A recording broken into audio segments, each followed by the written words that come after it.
बिस्मिल्लाहिर्रहमानिर्रहीम। अस्सलामुअलैकुम नाज़रीन कराम, नई वीडियो में आपको खुश आमदीद कहते हैं। लोग पूछते हैं कि इमरान खान अमेरिका के आगे खड़े हो गए हैं, उनके सामने सीना तान कर खड़े हुए हैं, तो इसका फ़ायदा क्या हुआ है। आप देखें कि सबसे पहला फ़ायदा ये होता है कि रूस और चाइना आपके करीब आ जाते हैं, और इस सूरत हाल में सबसे बड़ी डेवलपमेंट जो हो रही है उसका अंदाज़ा आप लगा लें। सबसे बड़ी डेवलपमेंट ये हुई है कि मोहम्मद बिन सलमान को इमरान खान ने एक आवाज़ दी है। जमाल खशोगी का जो मामला था उसके बाद से अमेरिका के ताल्लुकात सऊदी अरब से ख़राब हैं, लेकिन आज जो मोहम्मद बिन सलमान ने बात की है उससे आपको लगेगा कि मोहम्मद बिन सलमान में भी इमरान खान की रूह आ गई है। उन्होंने कहा है कि जो बाइडन मेरे बारे में क्या सोचता है मुझे इससे कतन कोई परवाह नहीं है, मुझे कोई फर्क नहीं पड़ता कि वो क्या सोचता है क्या नहीं सोचता।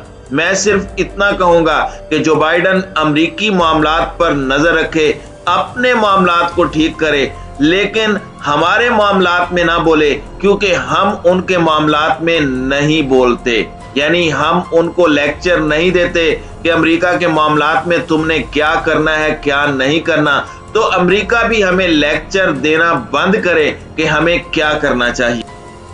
नाज़रीन इकराम, आज मोहम्मद बिन सलमान ने अमेरिका की सारी पॉलिसी शिफ्ट कर दी है और उन्होंने बता दिया है कि अब हम यानी सऊदी अरब आज़ादाना फैसले करेगा। जो भी फैसला होगा उसमें अमेरिका की मर्जी के मुताबिक फैसले नहीं किए जाएंगे, बल्कि तमाम फैसले सऊदी अरब के मफाद और हमारी मर्जी के मुताबिक होंगे। नाज़रीन इकराम, ये मामला तब होते हैं जब आप किसी सुपर पावर का सूरज गुरूब होता देखते हैं।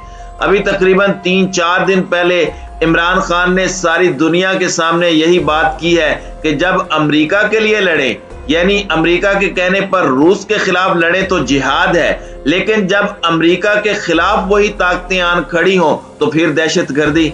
अब इस सूरत हाल में इमरान खान ने कहा था कि जो पॉलिसी होगी पाकिस्तान की वो आज़ादाना होगी और हम इसी पॉलिसी के तहत चलेंगे। अब अमेरिका हमें आकर लेक्चर ना दे, हमें ना बताए। आप देखें कि मोहम्मद बिन सलमान के जो अल्फाज हैं, सेम वही अल्फाज इमरान खान कई मौके पर अदा कर चुके हैं। अब हुआ क्या है, अमेरिका ने सऊदी अरब पर प्रेशर डाला कि आप अपनी तेल की आउटपुट बढ़ाएं। मोहम्मद बिन सलमान ने इस पर इनकार कर दिया। उन्होंने कहा कि हम नहीं कर सकते, ओपेक ममालिक में जो एग्रीमेंट हुआ है उसी के साथ हम भी चलेंगे, आपके कहने पर हम ये कमिटमेंट नहीं तोड़ेंगे। वैसे आप देखें तो मोहम्मद बिन सलमान का फायदा ही फायदा है, यानी सऊदी अरब को अरबों डॉलर का फायदा है कि वो रूस का 8% मार्केट का शेयर कैप्चर कर ले। अरबों डॉलर्स का फायदा है पूरी दुनिया, और यूरोप कह रहा है कि मोहम्मद बिन सलमान ऐसा करें। इसका फायदा ये होगा कि चूंकि रेट बढ़ गया है, अब अमरीकी जो बाइडन को 3 करोड़ बैरल डेली निकालने पड़ रहे हैं। मोहम्मद बिन सलमान ने जब इनकार किया तो जो बाइडन की शक्ल देखने वाली थी। अगर वाकई मोहम्मद बिन सलमान रूस का 8% कैप्चर कर लेते हैं तो उसके बाद यूरोप आपका मोहताज हो जाता है। लेकिन मोहम्मद बिन सलमान इस वक्त लार्जर पिक्चर देख रहे हैं। मैच्योरिटी के जिस लेवल पर इस वक्त वो पहुंच चुके हैं, उनको अंदाजा हो चुका है कि मुस्तकबिल में क्या होने वाला है। फ्यूचर में उन्होंने पाकिस्तान से ताल्लुकात बेहतर करना शुरू कर दिए हैं। उन्होंने चाइना और रूस से भी ताल्लुकात बेहतर करना शुरू कर दिए हैं। उनको पता है कि मुस्तकबिल में ये गेम कहां जा रही है। अमेरिका जो मर्जी कर ले, अमेरिका का जवाल है।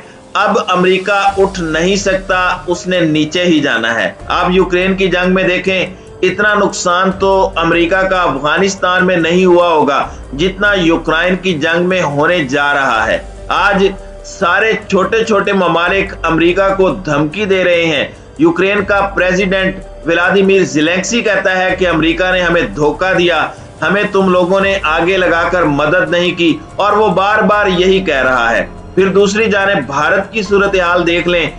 भारत देख रहा है कि इन लोगों ने यूक्रेन की मदद नहीं की तो ये हमारी क्या मदद करेंगे। इसका नुकसान ये हुआ कि भारत ने रूस के खिलाफ वोट देने से इनकार कर दिया और इन क्वाड की, और जब क्वाड की मीटिंग हुई उन्होंने वहां पर इनको क्लियर बताया कि हम साइड पर ही बेहतर हैं। यहां तक कि कांग्रेस के अंदर उनकी रिपब्लिकन और डेमोक्रेटिक पार्टी, इन सब के लॉ मेकर्स इस वक्त मोदी को कोस रहे हैं। वो कह रहे हैं कि जो बाइडन ने कुछ क्यों नहीं किया।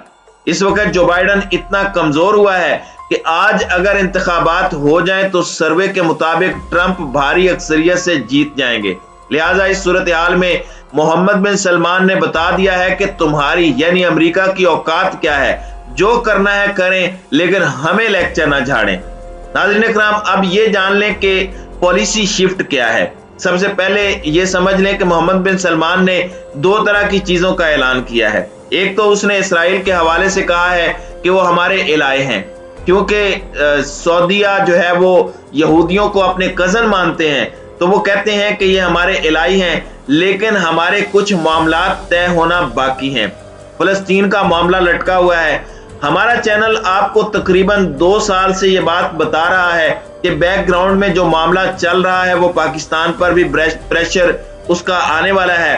उसमें इस वक्त तुर्की भी एक रोल प्ले कर रहा है। एक सेटलमेंट करवाने की तैयारी हो रही है और उसमें काफी ज्यादा प्रोग्रेस हुई है।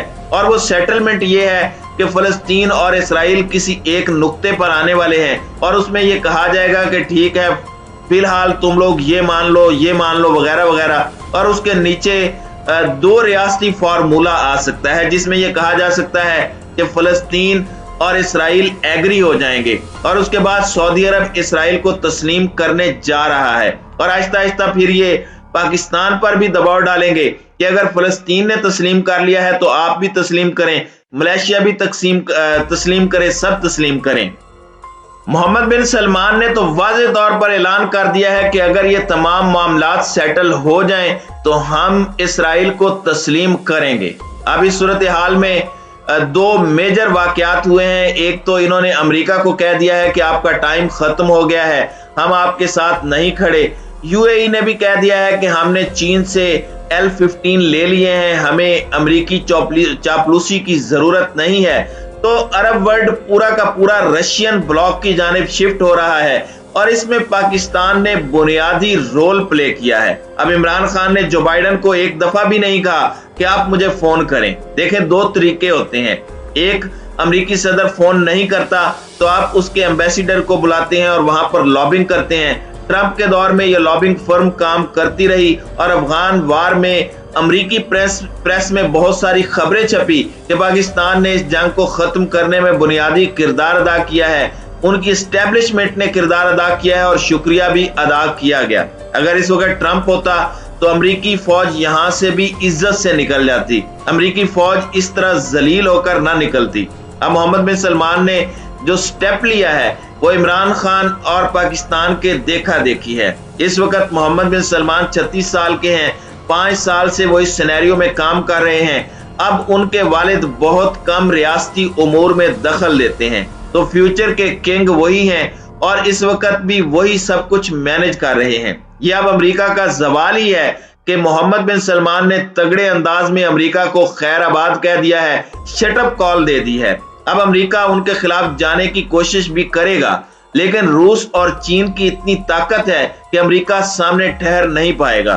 फिर सऊदी अरब ने आज नहीं तो कल इसराइल को तस्लीम कर लेना है। इस सूरत हाल में पाकिस्तान के साथ भी वो ताल्लुकात बहाल रखेंगे, रूसी ब्लॉक में भी जाएंगे, लेकिन अमेरिका को किक आउट इसलिए किया गया है क्योंकि अरब ममालिक ने यह कंफर्म कर लिया है कि अमेरिका का अब उरूज खत्म हो चुका है।